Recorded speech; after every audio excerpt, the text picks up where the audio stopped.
신부님들하고 저하고 이 빨간색 제의를 입은 게 오늘 순교자 축일도 아닌데, 근데 이제 이게 준비하시는 분들이 지구가 불타고 있으니까 그걸 상징하는 뜻으로 이렇게 붉은색 제의, 원래 전래 오늘은 빨간색이 아니고 초록색이지만 일부러 이렇게 했다는 것을 말씀을 드립니다. 우리는 지난 9월 1일부터 시작해서 10월 4일까지 계속되고 있는 이 창조의 시기를 지내면서 또 동시에 작년부터 시작한 찬미받으소서 7년 여정의 두 번째 해를 보내고 있습니다. 오늘 9.24 기우정의 행진에 앞서서 천주교 신자들이 이렇게 따로 미사에 모였습니다. 2019년에 대학로에서 있었던 기우정의 행진 때 오늘처럼 이렇게 미사를 거행했던 기억이 새롭습니다. 근데 그 이후로 우리나라와 또 전 세계적인 기후 상황이 조금이라도 개선이 되고 있다면 좋을 텐데 그때 이후로 별로 달라진 것이 없고 오히려 기후 상황이 더욱 악화일로에 있어서 마음이 무겁습니다. 벌써 2030년대 초반이면 지구 평균 기온이 1.5도가 넘을 것이라는 예측도 나오고 있는데요. 실제로 우리나라에서도 기후위기의 징후들을 피부로 실감하고 있습니다. 지난번 8월 초에 폭우가 쏟아졌을 때 반지하에서 희생되신 세 분의 가족들의 가슴 아픈 소식을 그냥 단순히 그런 일이 아니라 바로 이것이 기후 위기와 이렇게 연결되어 있음을 우리는 알 수 있었죠. 파키스탄에서도 홍수가 나가지고 3분의 1이 국토의 3분의 1이 다 잠겼대잖아요. 희생자가 1,500명이 넘고, 근데 그 나라는 온실가스 배출을 전 세계적으로는 1%도 뭘 기여한 바가 없대는데 0.몇 프로밖에 안 된다는데 희생은 아주 직격탄을 맞은 셈이 돼버렸습니다. 하지만 이런 현실에 대해서 우리의 대응은 너무나 느리고 또 동떨어져 있습니다. 어저께 뉴스에 보니까 일회용품 보증금제인가 그거 세종시하고 제주도만 하겠다고 300원 내에서 사실은 그걸 쓰지 말자는 쪽으로 유도하려는 데 목적이 본질적으로 있는 건데 어쨌든 그거를 전국에 매장이 100개 이상 되는 프랜차이즈 점포에만 또 해당된다고 하니 그렇게 해가지고 언제 이 문제를 좀 핵심에라도 다가갈 수 있을까 하는 안타까운 심정입니다. 한국형 녹색 분류 체계에 핵발전을 포함시키며 굉장히 EU에 비해서 우리는 느슨한 그런 조건을 적용했는데 이것도 진짜로 그 문제를 심각하게 봐서 하겠다는 건지 그냥 다른 데 의도가 있는 건지 답답하기만 합니다. 또 우리가 탄소 중립을 위해서 탄소 중립 기본법이라는 게 있잖아요. 그거 시행령을 통해 가지고 우리나라도 2030년까지 2018년 기준으로 온실가스를 한 40% 감축하겠다고 이렇게 법령으로 선언은 해놨어요. 근데 그것이 나라 전체 차원에서 이루어지려면 결과적으로 국민 한 사람 한 사람들이 자기가 쓰는 탄소 배출을 자기가 만든 탄소 배출을 거기에 준해서 우리도 줄여야 나라 전체의 배출량이 줄어들 거 아니에요. 그러니까 그러면 어쨌든 정부의 그런 것을 요청도 당연히 물론 그 기준도 40%라는 기준도 국제 기준에서는 한참 모자라는 것이기 때문에 더 많이 노력해야 되지만 그걸 위해서 우리도 각자의 어떤 40%는 어떻게 감축할 수 있을까? 내가 사용하고 있는 여러 가지 에너지라든가 이런 것들을 어떻게 하면 그 탄소 배출 줄이는 데 나도 기여할 수 있을까 생각하지 않을 수 없습니다. 근데 그런 걸 생각할 때 우리 각자의 대응뿐만 아니라 공동체 전체의 대응도 너무나 느려 터진 거죠. 그래서 좀 안타까움이 큽니다. 형제자매 여러분, 오늘의 기후정의 행진은 그리스도교 신자들에게 특별한 의미가 있습니다. 왜냐하면 이 행진의 동참이 곧 신앙적 응답이기도 하기 때문입니다. 기후위기는 세상을 창조하신 창조주 하느님께서 만드신 창조의 질서를 인간이 망가뜨려서 초래된 위기입니다. 그 잘못에 대한 책임에 있어서 우리 누구 하나도 예외는 아니죠. 자유롭지 못합니다. 기후위기 때문에 지구 생태계가 파괴되고 많은 생명이 죽어가고 인간의 생존도 위협받고 있습니다. 하지만 동시에 기후위기는 창조주 하느님께 인간이 자행한 폭력의 결과이기도 합니다. 그렇기 때문에 우리가 오늘 여기에 나온 것은 하느님을 창조주로 고백하면서도 창조를 파괴하고 하느님께 폭력을 행사한 우리의 과오와 또 무관심에 대한 참회를 뜻하기도 합니다.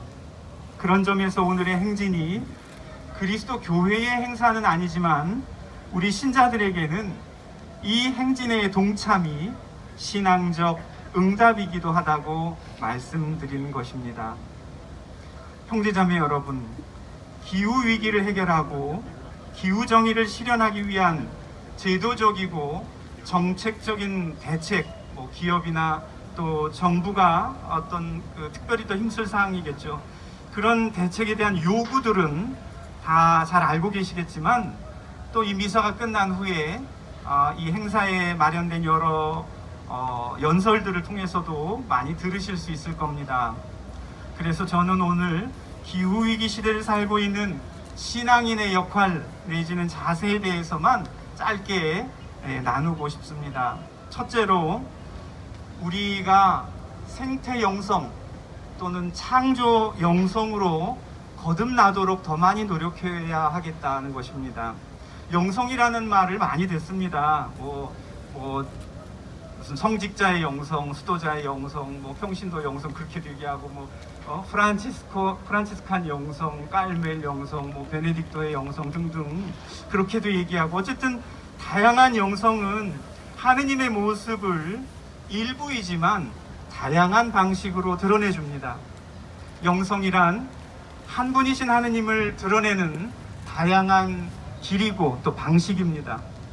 그런 점에서 창조 영성, 생태 영성은 온 세상, 온 자연 속에서 창조주 하느님의 현존을 찾도록 그분을 만나고 그분의 숨결을 느낄 수 있도록 우리를 초대합니다. 자연과 창조 안에서 언제나 어디에나 계시는 하느님을 체험할 수 있도록 우리를 초대하는 것이죠. 오늘 우리가 들은 그 코엘렛 독서 말씀에 창조주를 기억하라, 창조주를 기억하라 이런 구절이 3번이나 나와요. 이게 그냥 연중 25주간 토요일 짝수회에 정해져 있는 독서 말씀인데 마치 이 기후정의 행진에 모인 우리를 위해서 특별히 준비된 말씀처럼 느껴집니다.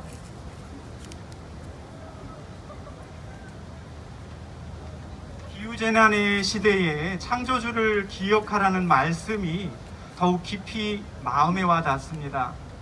우리의 생태적 감수성, 창조의 영성을 더욱 증진시켜서 우리가 무슨 일을 하든 매사에 생태적 기준에 의해서 생각하고 또 어떤 것을 결정하고 실천에 옮길 수 있어야 하겠습니다. 두 번째로 말씀드리고 싶은 것은 이달 9월이 순교자성월인데요. 박해시대에 우리 선조들이 살았던 그 신앙을 기후위기라는 관점에서 다시 살펴볼 필요가 있습니다. 선조들은 죽음을 무릅쓰고 정말 죽기를 각오하고 열심히 기도 생활했죠. 신앙에 공을 들였습니다. 그래서 그 신공이란 말을 썼죠. 묵주신공, 성노신공 등등. 그래서 그 신앙에 아주 공을 많이 들였는데 그런 그 기도로서 신공 바친 것을 우리 선조들은 생활로도 옮겼습니다. 그러니까 기도만 하고 교리 공부만 하고 성경만 읽고 끝난 게 아니라 그 느낀 바, 기도한 바를 실제로 실천했는데 어떻게 실천했냐면 그 박해 시대에도 어려운 이웃과 자기 가진 양식량을 나누고 의복을 나누고 재산을 나누고 관심을 나누고 사랑을 나눴던 것이죠. 그러니까 그분들은 기도 신공만 한 게 아니라 생활 신공도 열심히 바쳤어요. 근데 그때 당시에는 기후위기, 자연 파괴 이런 문제가 없었기 때문에 자연까지 사랑을 일부러 하지 않아도 그냥 다 별 문제가 없었던 것이죠. 근데 오늘날 우리가 살고 있는 이 시대는 기후위기 시대라고 말하잖아요. 그러니까 우리 교황님께서도 찬미받으소서 회칙에서 무슨 하느님 사랑 따로, 인간 사랑 따로, 자연 사랑 따로, 그 따로따로가 아니다. 결국은 다 연결돼 있어서 하나 잘못하면 딴 것도 못한다. 그러니 같이 해야 한다. 그런 말씀 하셨는데요. 인간이 살기 위해서라도 지구를 돌보지 않을 수 없게 된 것입니다. 그래서 순교자들이 살았던 걸 생각해 본다면 그분들이 그렇게 기도한 바대로 열심히 생활신공을 바쳤다면 오늘날 이 시대에는 그들이 이웃에게 사랑을 전해내라고 그렇게 애썼는데 지금 우리의 이웃은 이제 사람만이 아니라 다른 피조물, 망가져가고 있는 지구 생명 공동체거든요. 그러니까 그들을 이 시대의 우리들은 순교 정신으로 돌봐야 될 거 아니냐. 그런 의미에서 우리들에게도 순교자들이 했던 것과 같은 그런 생활 신공이 필요하다는 말씀을 드리고 싶습니다. 순교자들처럼 죽을 각오로 죽기를 각오하고 동참하자는 말씀을 드리고 싶습니다. 프란치스코 교황님께서 모든 형제들 회칙을 내시면서 형제애를 강조하셨죠. 자연의 모든 피조물에 대한 형제애의 실천을 다시 한번 생각하게 됩니다. 끝으로 우리나라에서 처음 환경운동 우리 교회 안에서 시작하던 90년대 초반에 기억나실지 모르겠지만 그때 엄청 열심히 아나바다 운동했어요. 아껴 쓰고 나눠 쓰고 바꿔 쓰고 다시 쓰자. 근데 지금은 이게 별로 인기가 없는 것 같아요. 인천교구에서 새로 이 운동 하자는 그 얘기를 제가 신문에서 봤는데 지금은 싸다고 쉽게 사서 한 번 쓰고 버리고 다시 또 사는 그런 문화에 우리가 길들여져 있기 때문에 뭘 또 다시 쓰고 아껴 쓰고 바꿔 쓰고 그래. 그 쪼잔하잖아. 아니면 궁상 떨지 말고 그냥 새로 사. 이런 근데 우리나라가 헌옷 수출국 세계 5위라고 하더라고요.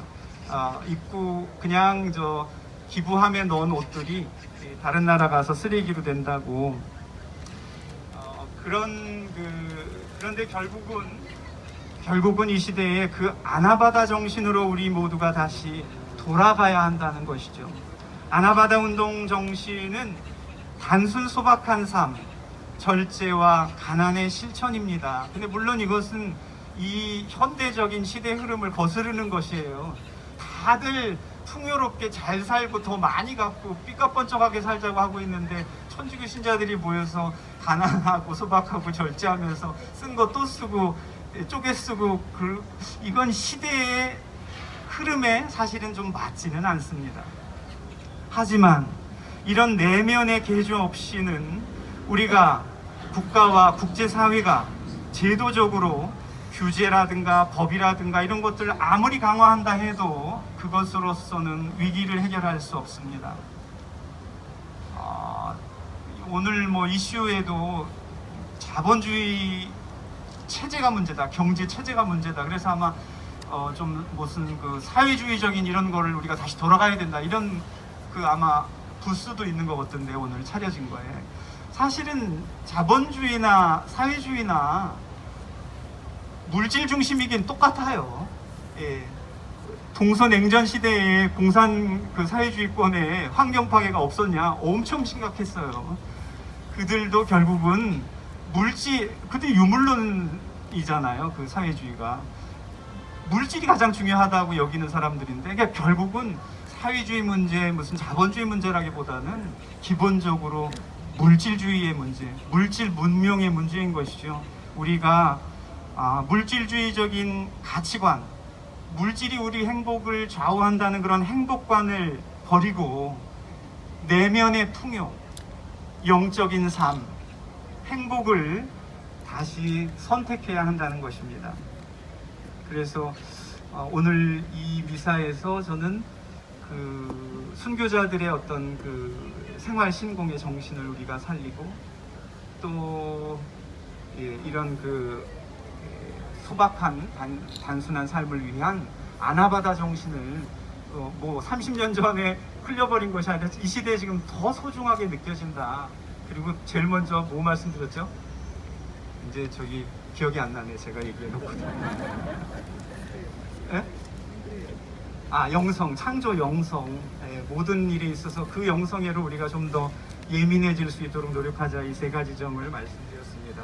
형제자매 여러분, 우리는 기후 위기 앞에서 한 사람 한 사람의 노력이 너무 미약하게 느껴지고 그렇게 해서 과연 지구를 구할 수 있을까 하는 의심이 들기도 하지만 반대로 한 사람 한 사람의 작은 노력이 모여지지 않고서는 어떤 기적도 바랄 수 없다는 것을 잘 알고 있습니다.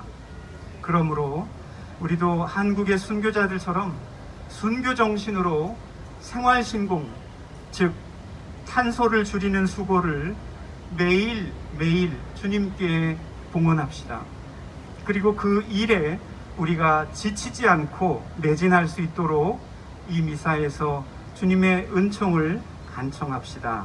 아멘. 아멘. 잠시 묵상하겠습니다. 아멘.